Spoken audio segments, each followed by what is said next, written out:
નો પ્રિય બની જાય છે માણસ. અને પૂર્ણિમાના દિવસે માને ખીરથી પૂજા કરવી, ખીરનું દાન બ્રાહ્મણોને કરે છે, એના પિતૃઓનો ઉદ્ધાર થઈ જાય છે. આ પૂર્ણિમા સુધીનો ક્રમ દેવી ભાગવતે બતાવ્યો છે. એટલે તમે જુઓ, શ્રાદ્ધમાં પ્રાયઃ ખીર બનાવવામાં આવે છે. પિતૃઓની તૃપ્તિ માટે ખીરનું દાન થાય છે, ખીરની પૂજા થાય છે. આ તો પૂનમ સુધીની તિથિ બતાવી, પણ આપણે 7 વાર છે, રવિવારથી લઈને શનિવાર સુધી, આ 7 દિવસોમાં માતાજીને શેનું નૈવેદ્ય આપવું એની કથા કરી છે. સાંભળો, રવિવારે માતાજીને ખીર અર્પણ કરવી નૈવેદ્યમાં, સોમવારે માતાજીને દૂધ અર્પણ કરવું, મંગળવારે માતાજીને કેળા અર્પણ કરવા, બુધવારે તાજું માખણ આપવું, ગુરુવારે લાલ કલરની સાકર આપવી, શુક્રવારે સફેદ કલરની સાકર આપવી અને શનિવારે માને ગાયનું ઘી આપવું. આ 7 વારમાં જો 7 દિવસ આવી જ રીતે પૂજા થાય તો માં જગદંબાનો પ્રિય પાત્ર બનનારો બને છે. માં બધી સિદ્ધિઓ એને પ્રાપ્ત કરાવે છે, દુઃખમાંથી મુક્ત બને છે. આવી કથાઓ કરતા કરતા કરતા કરતા આ ભારત વર્ષમાં નદીઓનું આગમન થયું. એમાં 3 દેવીઓ, ગંગા, સરસ્વતી અને લક્ષ્મી, ત્રણેય આ ભૂતલ ઉપર આવે છે. પણ આ ત્રણેય ભૂતલ ઉપર આવે છે એનું કારણ શું હતું? તો કહે છે કે એકબીજાના શાપને લઈને અંદરો અંદર શાપ આપ્યા અને ત્રણેય આ ધરતી પર આવ્યા. આ ત્રણેય દેવી ભગવાન વિષ્ણુની ભાર્યા એટલે કે પત્નીઓ છે. એકવાર ત્રણેય પત્નીઓ સાથે ભગવાન નારાયણ બેઠા છે.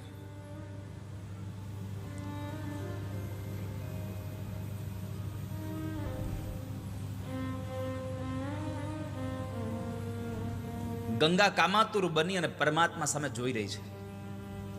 ભગવાન પણ ગંગાને જોવે છે. એટલે ઈર્ષા આવી સરસ્વતીને. સરસ્વતી ક્રોધિત થયા છે અને ક્રોધાયમાન થયેલા સરસ્વતી ઉદ્ધતાથી વર્તન કરે છે. દેવ ભાગવતમાં એક સુભાષિત જેવો શ્લોક આપ્યો છે. આ સંસારમાં એક ઘરમાં 3 વ્યક્તિઓ હોય જેના જેના સ્વભાવ બહુ અલગ અલગ છે. એવા 3 વ્યક્તિઓ ઘરમાં રહે એટલે કાયમના માટે અમંગળ જ થાય. એક તો 3 સ્ત્રી જેનો ત્રણેયનો સ્વભાવ અલગ અલગ હોય, 3 નોકર જેનો સ્વભાવ અલગ અલગ હોય. 3 જણા એક હારે રસોડામાં કામ કરે એટલે રસોઈ બગડે બગડે ને બગડે છે. અને પછી શું કે ખબર છે? એવું બનાવતા હતા તે આની હારે વાતો કરવા મરેમાં મીઠું ભૂલી ગઈ. અને કાં એમ કે મેં વઘાર કર્યો તો આણે આ કર્યું હતું, તેણે તે કર્યું હતું. 3 જણા નોકરો ઘરમાં કામ કરે એટલે ઝઘડો થાય, એનું મંગળ ન થાય. 3 સગા બંધુઓ, ભાઈઓ, પણ જો ત્રણેયની વિચારધારા સાવ અલગ અલગ હોય છતાં એક ઘરમાં રહેતા હોય તો એ ઘરમાં અમંગળ થયા વગર ન રહે. કારણ કે ત્રણેયની વિચારધારા અલગ છે. હું કઈ નોખા કરવાની વાત નથી કરતો. ઘણા થશે હવે આણે કહ્યું છે કે આ ત્રણેયની વિચારધારા અલગ હોય તો નોખું રહેવું જોઈએ.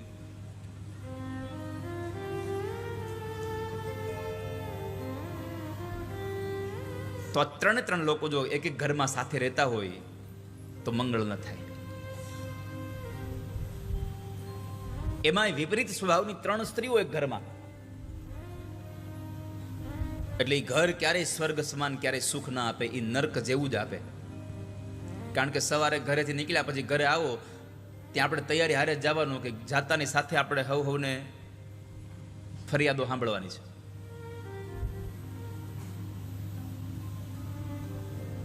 તો બરાબર સરસ્વતી બહુ ક્રોધે ભરાયા, સહન ન કરી શક્યા.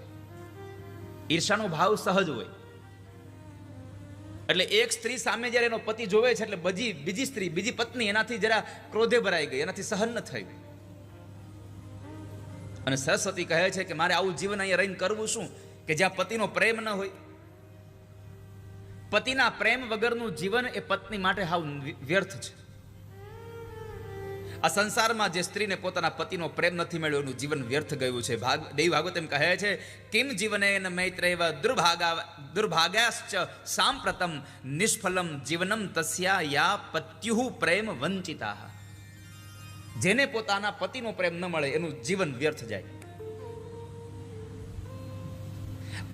આ જરા ઉદ્ધતાઈથી વર્તન કર્યું સરસ્વતીજીએ, એટલે ભગવાન ત્યાંથી નીકળી ગયા કંઈક વિચારતા વિચારતા. અને ક્યારેક ક્યારેક અમુક જગ્યાએથી નીકળી જવામાં મજા હોય. તમે ત્યાં બેઠા હો એટલે વધારે પડતું કંઈક થયા કરે, તમે નીકળી જાઓ તો એ શાંત થઈ જાય. એટલે ભગવાન આવું કંઈક વિચારીને નીકળી ગયા. પણ અહીંયા શાંતના બદલે વધારે વાતાવરણ ઉગ્ર બન્યું અને ગંગાજી સરસ્વતીના વાળ પકડવા માટે દોડ્યા. અંદરો અંદર ઝઘડો થયો. વાળ પકડવા દોડે એટલે લક્ષ્મીજી વચ્ચે આવ્યા. ગંગાજીને સમજાવે છે પણ લક્ષ્મીજી વચ્ચે આવ્યા તો સરસ્વતીએ ગંગાને મુખ પડતા અને લક્ષ્મીજીને સીધો સરસ્વતીએ શાપ આપ્યો કે તું વચ્ચે આવી છે ને અહીંયા બેસવા છતાં પણ તે મારો પક્ષ ન લીધો. જા, હું તને, તું જેમ જળની જેમ બેઠી છો એમ હું તને શ્રાપ આપું છું. આ ધરતીમાં નદી તરીકે જઈશ અને નદી તરીકે ગયા પછી તું વૃક્ષ તરીકે જઈશ આ સંસારમાં. સરસ્વતીએ લક્ષ્મીને શાપ આપ્યો પણ લક્ષ્મી કશું બોલ્યા નહીં, શાંત રહ્યા.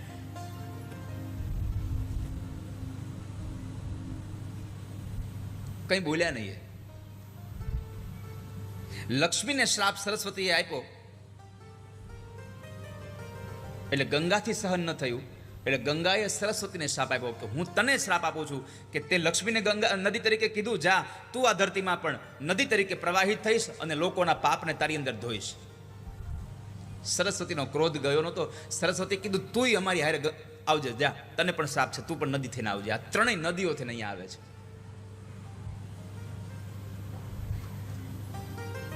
ત્રણેયનો ઝઘડો, ત્રણેયનો આ બેયનો ક્રોધ. લક્ષ્મીજીએ કોઈને શ્રાપ ના આપ્યો, શાંત રહ્યા છે.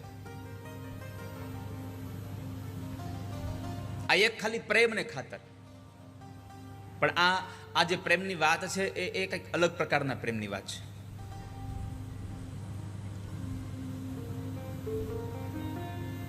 જુઓ, પ્રેમમાં અહીંયા એક દ્રશ્યમાન થયું કે સરસ્વતીને એમ થયું કે મારા પતિ મને પ્રેમ નથી કરતા, એટલે એ પ્રેમ નથી કરતાના ભાવે સરસ્વતીએ ક્રોધ કર્યો. શું કામ? એને અપેક્ષા હતી કે મને પ્રેમ કરે, અને જ્યાં અપેક્ષા હોય ત્યાં કોઈ દી પ્રેમ ન હોય, અને પ્રેમ હોય ત્યાં કોઈ દી અપેક્ષા ન હોય. એટલે અપેક્ષા ન હોય તો કોઈ દિવસ ક્યારે ઝઘડો જ ન થાય. પ્રેમમાં મેળવાનું કશું હોતું જ નથી. પ્રેમમાં તો બધું આપી જ દેવાનું હોય, સમર્પણનો ભાવ હોય. ડોક્ટર રમેશ પારેખના શબ્દો છે, પ્રેમને પામવા બેસશો, પ્રેમને પામવા મથશો તો આયખું ઓછું પડશે. પ્રેમને પામવા મથશો તો આયખું ઓછું પડશે, પણ અઢી અક્ષરને સમજવા પ્રયત્ન કરશો તો ક્ષણમાં પણ સમજાઈ જશે. પ્રેમને સમજવા જેવો છે, પ્રેમને પામવા જેવો નથી. પ્રેમમાં બધું આપવાનું હોય, પ્રેમમાં કશું મેળવવાનું જ ન હોય. એક પ્રેમી પોતાની પ્રેમિકા સાથે અથવા તો એક પ્રેમિકા પોતાના પ્રેમી સાથે રહેતા હોય, પ્રેમની વાતોમાં એ પ્રેમનામાં એ જીવન પસાર કરતા હોય, પણ એકાદા જણાથી પણ જો ભૂલ થઈ જાય તો એ ભૂલને આખી જિંદગીભર યાદ કરીને મેણા ટોણા માર્યા કરે. એ પ્રેમ છે જ નહીં. કારણ પ્રેમ ક્યારેય પણ ભૂલોનો દસ્તાવેજ રાખતો નથી. પ્રેમ ક્યારેય પણ ભૂલોનો દસ્તાવેજ રાખતો જ નથી. પ્રેમ એકબીજાને અનંત બનાવી દે છે. પ્રેમનો સીધો સાદો અર્થ કહું, તમે જેને પ્રેમ કરો છો એના જીવનમાં તમને નથી ગમતું એવું કાર્ય એના હાથે થાય, છતાં પણ એ કાર્યને તમે પ્રેમથી સ્વીકારી લ્યો, એ તમારા માટે પ્રેમ છે આ સંસારમાં. આપણે શું કહીએ, તમે મને પ્રેમ કરતા હોય તો મને ગમે એવું કરો. ના, તમને ન ગમે એવું કરે છતાં પણ તમે એને પ્રેમ કરતા રહો તો સમજો તમે પ્રેમ કરો છો આ સંસારમાં કોઈને. આપણે તો કોને પ્રેમ કરીએ? જે આપણને ગમતું હોય એ કામ કરે તો. પ્રેમની વ્યાખ્યા એ છે કે આપણને કોઈ ચાહે કે ન ચાહે, બસ આપણે ચાહતા રહીએ. તું ચાહે ન ચાહે મુજને, મારો તો પ્યાર તુજને. હું તને પ્રેમ કરું છું.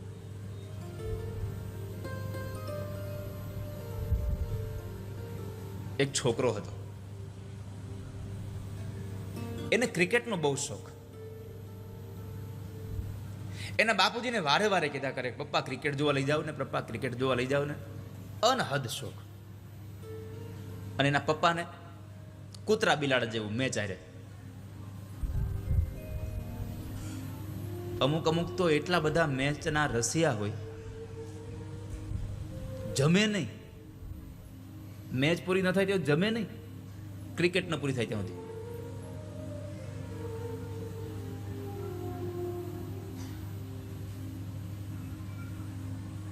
અને કદાચ ક્યારેક અનિવાર્ય સંજોગોમાં અમુક મેચ ન જોવાની હોય તો એ ઘરે બેસીને આમ આમ આમ નિશાસા નાખતો હોય કે આજ મેચ ન જોવાની, જાણે એનું અબજોનું ધન લૂંટાઈ ગયું હોય.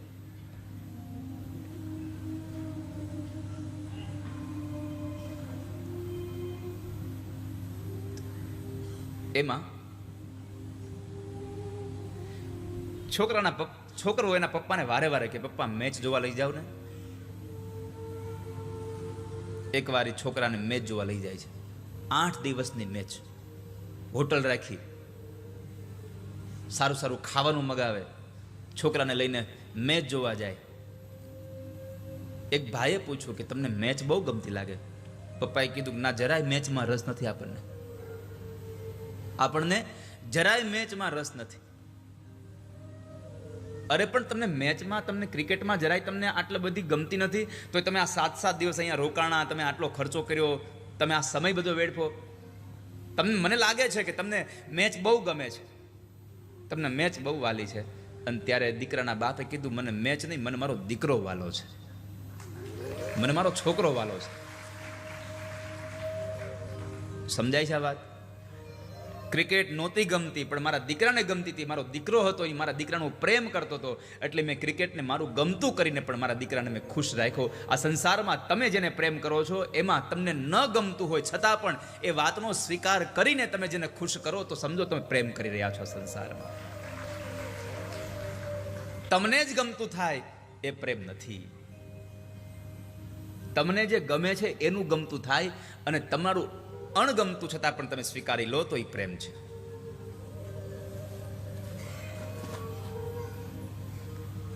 અને આપણે તો આ સંસારમાં એવું જોઈએ કે તે મારું કયું ન કર્યું, હવે મારે મેળ નહીં આવે. અરે તમને પૂછ્યા વગર પાણી ન પી શકે. પ્રેમ જ નથી. કારણ પ્રેમ તો મુક્તિ આપે, પ્રેમ બંધનમાં પાડે જ નહીં કોઈ દિવસ. પ્રેમ તો આઝાદ કરે.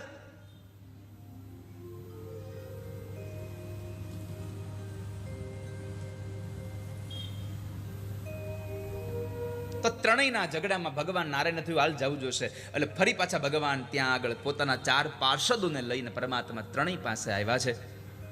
અને ભગવાને લક્ષ્મીને કીધું કે લક્ષ્મી, હે શુભે, એક કામ કરો, તમે સંસારમાં જાઓ.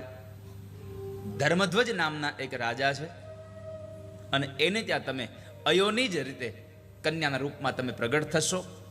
તમે જ્યારે તમે વૃક્ષ, ત્યારે તમે વૃક્ષ બનશો અને મારા અંશથી ઉત્પન્ન થયેલો શંખચૂડ નામક અસુર, એની પત્ની તમે બનશો અને પછી તમે મને પ્રાપ્ત કરશો, હું તમને પત્ની બનાવીશ.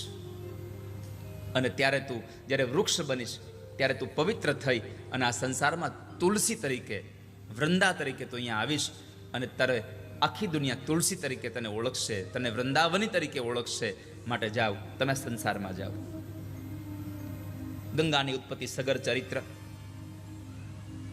ભગીરથ રાજાએ, દિલીપ રાજાએ, અંશુમાને આ 3 પેઢીએ તપ કર્યું અને પછી ગંગાજીનું અવતરણ થયું. સગર પુત્રોના 60,000 પુત્રોને, સગરના 60,000 પુત્રોની મુક્તિ માટે માં ગંગાનો પ્રવાહ આ સંસારમાં આવ્યો છે. આમ તો એવું કહેવાય છે કે આ ગંગાનું પ્રાગટ્ય રાધા અને કૃષ્ણના અંશમાંથી કાર્તિકી શુક્લ પૂર્ણિમાના દિવસે આ બંનેના શરીરમાંથી એક તેજ નીકળી અને એ ગંગાજી પ્રગટ થયા છે. જન્મેજય કહે છે, બાપજી તમે કહ્યું કે તુલસી વૃક્ષના રૂપમાં રહે છે, મને સંભળાવો ને, આ તુલસી વૃક્ષના રૂપમાં રહે છે, એનો પ્રાદુર્ભાવ અને એનો મહિમા મને સમજાવો. લક્ષ્મી છે તો એનો મને મહિમા કયો. સાંભળો રાજા. ધર્મધ્વજસ્ય પત્ની માધવીતિ ચ વિશ્રુતા રૂપેણ સાર્ધમ સારમે રેમે ચ ગંધમાદને. રાજા ધર્મધ્વજની પત્ની માધવી વૃષધ્વજનો દીકરો હતો અને એ ધર્મધ્વજ એની પત્ની માધવી સાથે ગંધમાદન પર્વત ઉપર ઉપવનમાં રહેતા હતા. દાંપત્ય જીવન ચાલતું હતું અને એ દાંપત્ય જીવનમાં માની કૃપાથી એના ઘરે કાર્તિક મહિનાની પૂર્ણિમાના દિવસે શુક્રવારે એક કન્યાનો જન્મ થાય છે. એ કન્યા એટલી બધી આમ તમે જુઓ તેજસ્વી હતી. દેવો અપ્સરાઓ કોઈ પણ લોકો એની તુલના કોઈની સાથે કરી નહોતા શકતા. કોઈ પણની સાથે એની તુલના નહોતી થતી. એટલે સૌ વિદ્વાનો એને તુલસી કહીને બોલાવતા હતા. તુલસી નામથી બોલાવતા હતા. કન્યા જરા મોટી થઈ પછી એને વિચાર્યું કે મારે તો બદ્રીમાં જવું છે. એટલે પોતે તપ કરવા માટે બદ્રી વનમાં જાય છે. બહુ ના પાડી, બહુ સમજાવ્યા. ઘણા લોકોએ સમજાવ્યા કે તમે અત્યારે બદ્રી વનમાં ન જાઓ, તમારી આ યુવાન અવસ્થા છે. છતાં પણ આ તુલસીએ નક્કી કર્યું કે મારે બદ્રી વનમાં જ જવું છે.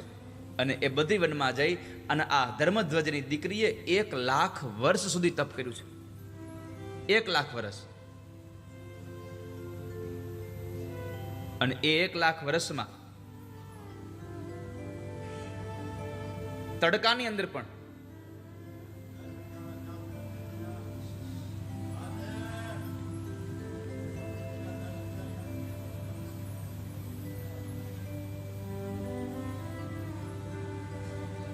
ઉનાળાના સમયમાં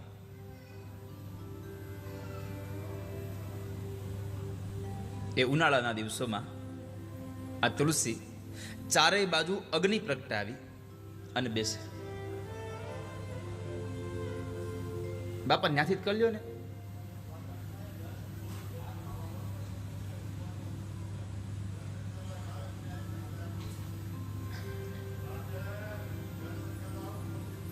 કથા પૂરી થાય પછી બાપા. હા, કથા પૂરી થાય બેહાડો, દાદાને ખુરશી આપી દો.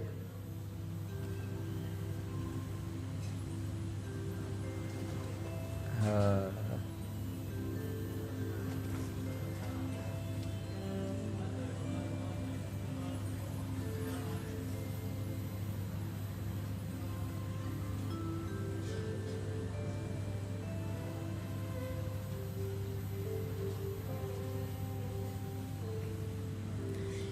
ઉનાળામાં તાપ તપે, છતાં ચારેય બાજુ અગ્નિ તપાવી, પંચાગ્નિમાં ઉપરથી તાપ પડતો હોય, ચારેય બાજુ અગ્નિમાં તપી અને તુલસી એ પાઠ કરે છે, તપશ્ચર્યા કરે છે. વરસાદમાં આછા કપડાઓ પહેરી ખુલ્લી જગ્યામાં રાત અને દિવસ તેઓ તપશ્ચર્યા કરે.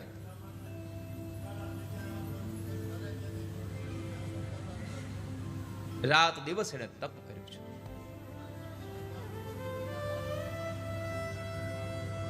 વીસ 20,000 વર્ષ સુધી ફળ ખાઈને રહ્યા,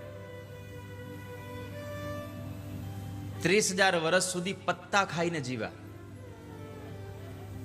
40,000 વર્ષ સુધી ખાલી વાયુ ભક્ષણ કર્યું અને 10,000 વર્ષ કૃષોદરી, કશું જ નહીં. આવી રીતે એમણે 1,00,000 વર્ષ સુધી તપ કર્યું અને એ તપના પ્રભાવથી ભગવાન બ્રહ્મા એને વરદાન આપવા માટે આવ્યા છે. બ્રહ્માએ કહ્યું, વરદાન માગો, તમારે જે જોતું હોય. તમારી આ તપશ્ચર્યાથી રાજી થયો છું. હવે તમે વિચાર કરો, પહેલાના સમયમાં 1,00,000 વર્ષ સુધી તપ કરતા તઈ ભગવાન મળતા. આ કળયુગ આપણા માટે કેટલો સારો છે. આ કળિયુગ આપણા માટે કેટલો સારો છે કે આ કળિયુગમાં એક ક્ષણ માત્ર ભગવાનનું ભજન કરો,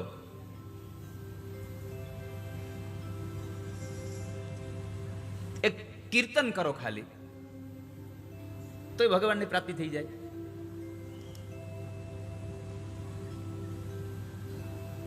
કળિયુગમાં તપ જપ કઈ જરૂર નથી, ખાલી એક જ કલો કેશવ કીર્તનાથ. કળિયુગમાં કેવલ ઉપાસનાની એટલે કે ખાલી કીર્તન કરવાની, શ્રદ્ધાથી ભગવાનને ભજવાની જરૂર છે.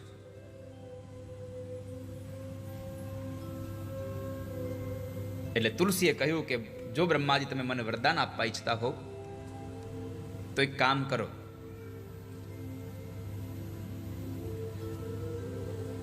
ભગવાન નારાયણ મને વરદાનમાં એવું કહો કે ભગવાન નારાયણ મને મારા પતિ તરીકે મળે.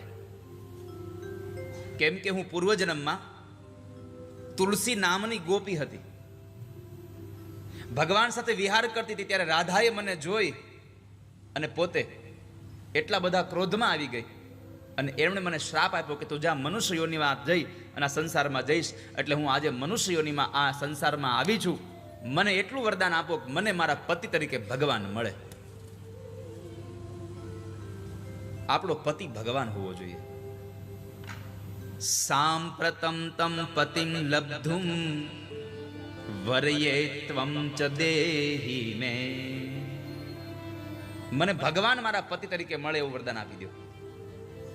બ્રહ્માજીએ કીધું કે સાંભળો, અત્યારે ભગવાન કૃષ્ણના અંશમાંથી પ્રગટ થયેલો સુદામા નામનો ગોવાળિયો ધનુના વંશમાં શંખચૂડ નામનો એક અસુર બનીને આવ્યો છે. તમે અત્યારે એની સાથે તમે લગ્ન કરો, પછી ભગવાન તમને તમારા પતિ તરીકે મળી જશે. માટે તમે અત્યારે આ શંખચૂડને એટલે કે સુદામા નામનો જે ગોવાળિયો ભગવાનનો મિત્ર હતો એ તમે સ્વીકાર કરો. દેવયોગથી તમે પવિત્ર વૃક્ષ બનશો અને ભગવાનની પ્રાણ પ્રિયા થઈને રહેશો આ સંસારમાં. સમસ્ત પુષ્પમાં પ્રધાન રહેશો તમે. પ્રધાના સર્વ પુષ્પેશુ, બધા જ પુષ્પોમાં તમે પ્રધાન હશો. તમામ દેવતાઓની પૂજામાં તારું સ્થાન અગ્રગણ્ય હશે. અને હે તુલસી, તારા વગર જે ભગવાનની પૂજા કરવામાં આવશે એ બધી પૂજાઓ વ્યર્થ થશે આ સંસારમાં. ત્વયા વિના ચ સર્વેષાં પૂજા ચ વિફલા ભવેત. વૃંદાવને વૃક્ષરૂપા નામના વૃંદાવની. અને સાથે તમને કહું છું કે હે તુલસી, આ સંસારમાં વૃંદાવનમાં તમે રહેશો તો વૃંદાવની નામથી તમે પ્રખ્યાત થશો. જાઓ. મેં આગળના સમયમાં ક્યારેક કંઈક વાત કરી છે કે આ વૃંદાવન એ કઈ મોટા મોટા વૃક્ષો નહીં, તુલસીનું જ વન હતું. આખું વન તુલસીનું હતું, એટલે એનું નામ વૃંદાવન છે. વૃંદાવને વૃક્ષરૂપા નામના વૃંદાવતી છે.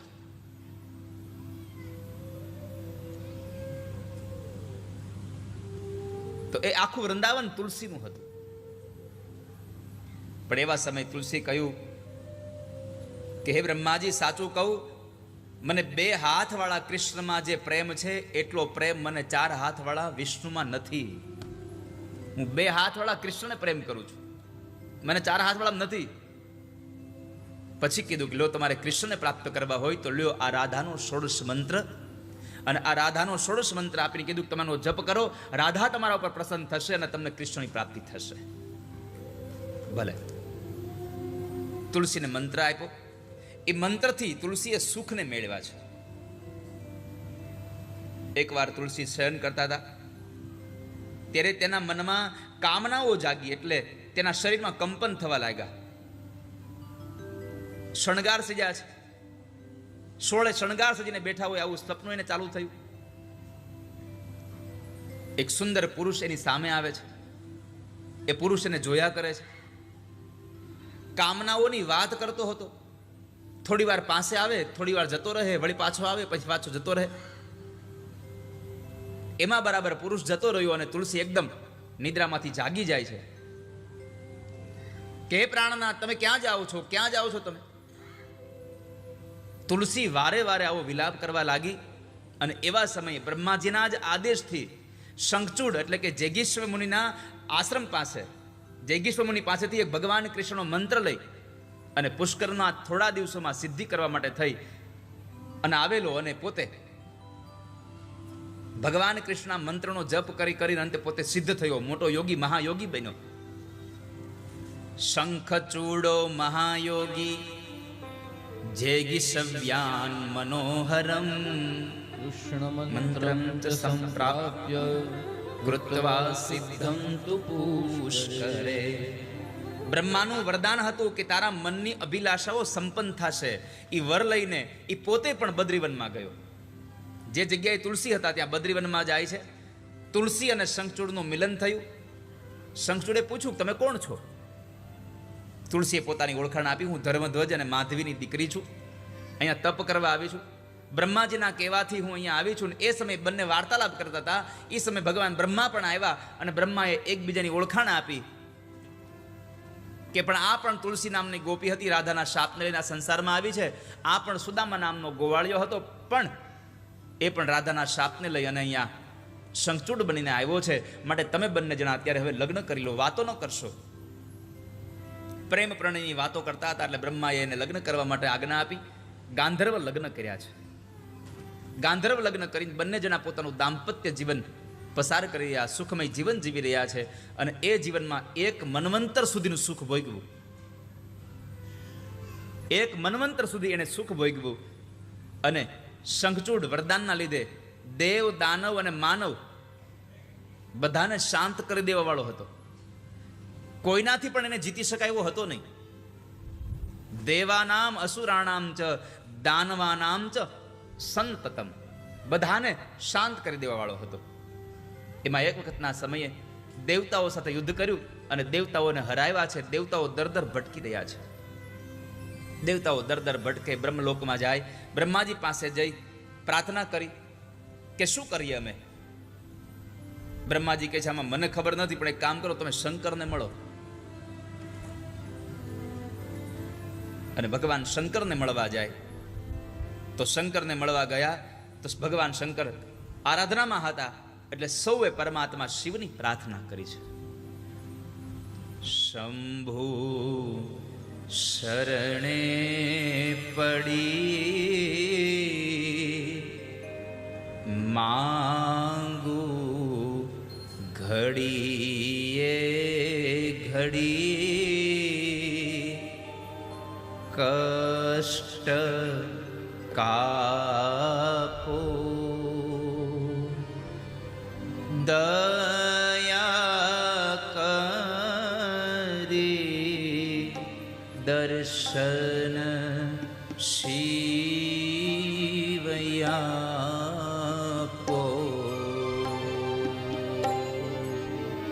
શંભો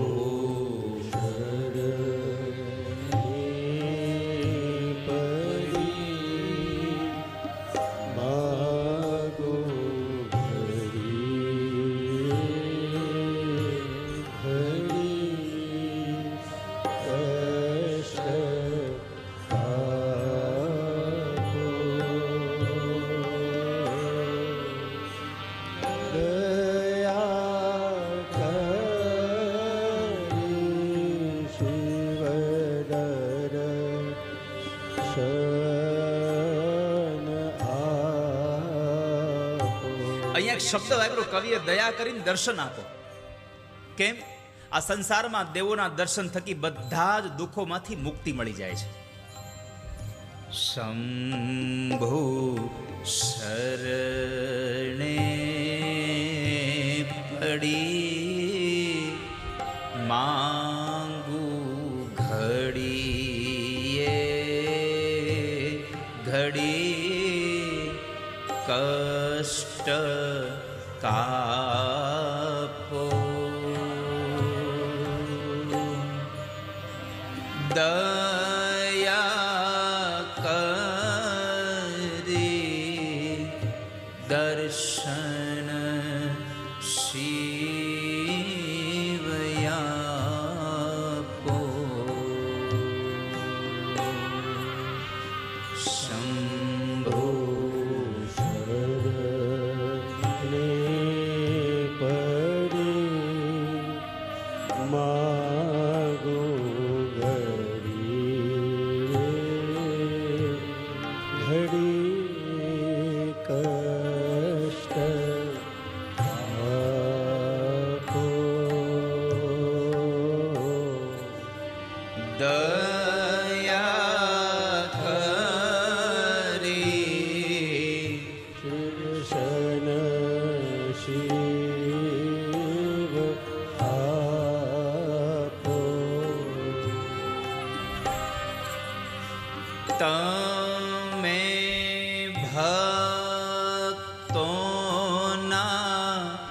ભય હરનારા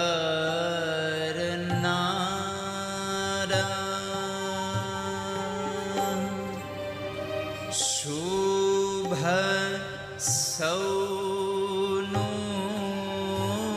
સદા કરનારા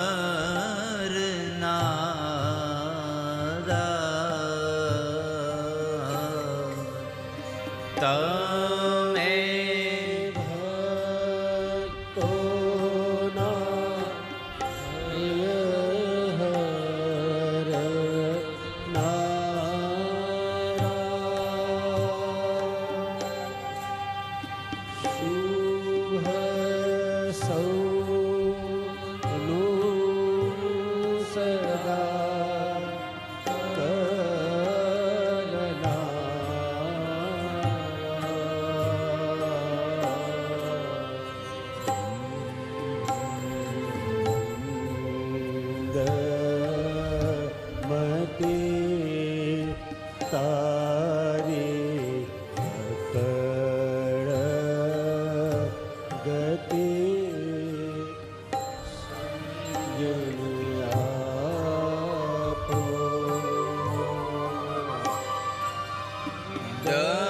દયા કરી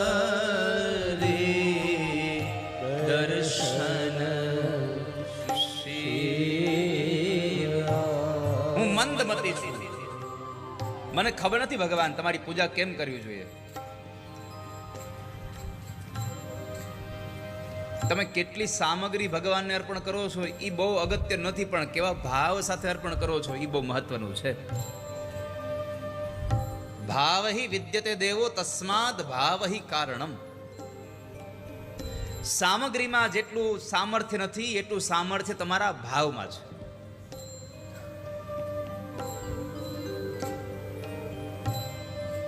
રોજ ભગવાન ઠાકોરજીને ભોગ ધરાવે મા બાપ, પણ એકવાર મા બાપ જ્યારે બાર ગામ જતા હતા ત્યારે થાળ તૈયાર કરીને કીધું, છોકરા આ બપોરે ભગવાનને જમાડ દેજે હો. અને છોકરો જમાડવા બેઠો. હવે એને ખબર નહીં કે આ ભગવાનને ખાલી આમ મૂકવાનો જોઈએ, એને ખાલી જોવાનો જોઈએ. એમ છોકરો આજીજી કરે, ભગવાન જમી લો ને. હવે મૂર્તિ થોડી જમે, છતાંય છોકરો આજીજી કરે, પ્રભુ જમી લો ને, મારા બા બાપુજી આવશે તો મને કહેશે કે તે જમાડ્યા નહીં ભગવાનને, તમે તો કઈ ખાતા જ નથી આમાંથી, ખાવ ને. છતાં ભગવાન ન જમ્યા. છોકરાએ કહ્યું કે તમે નહીં જમો તો હું નહીં જમું. આંખમાંથી આંસુ પડે છે, તમે જમી લો ને, મારા બા બાપુજી મને મારશે. એવા હૃદયના ભાવ સાથે છોકરાએ ભગવાનને પ્રાર્થના કરી. ઠાકોરજી મૂર્તિમાંથી પ્રગટ થઈને બેઠા બેઠા થાળ આરોગે છે. કેમ? મા બાપ તો રોજ થાળ બનાવીને મૂકતા હતા, છોકરા એ તો પોતાને ભગવાનને આજીજી કરીને બોલાવે પારે કર્યા, જેમો તમે.